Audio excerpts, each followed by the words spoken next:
ब्रह्ममुरारिसुरार्चितलिङ्गं निर्मलभासितशोभितलिङ्गम् जन्मज दुःखविनाशकलिङ्गं तत्प्रणमामि सदा शिवलिङ्गम् देवमुनिप्रवरार्चितलिङ्गं कामदहन करुणाकरलिङ्गम् रावणदर्पविनाशकलिङ्गं तत्प्रणमामि सदा शिवलिङ्गम्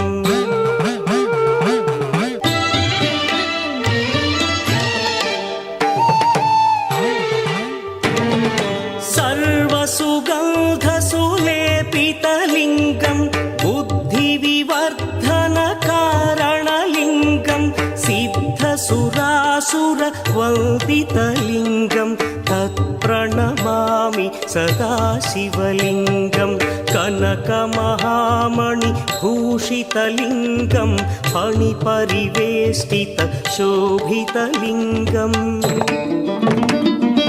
दक्षसुयज्ञविनाशकलिङ्गं तत्प्रणमामि सदा शिवलिङ्गम् कुङ्कुमचन्दनलेपितलिङ्गं पङ्कजहार सुशोभितलिङ्गम्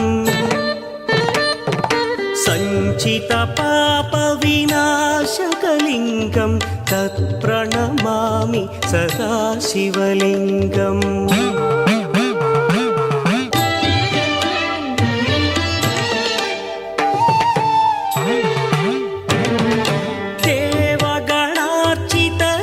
देवगणार्चितसेवितलिङ्गं भावैर्भक्तिभिरेव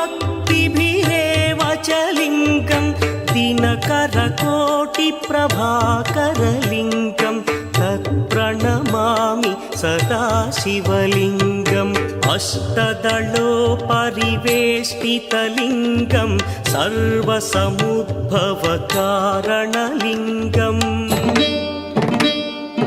अष्टदरिद्रविनाशनलिङ्गं तत्प्रणमामि सदा शिवलिङ्गम्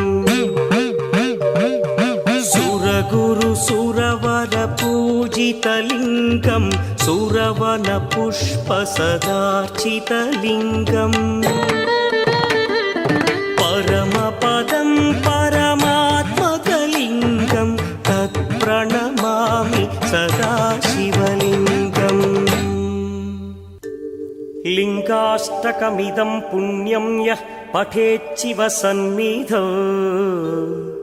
शिवलोकमवाप्नोति शिवेन सह मोदते।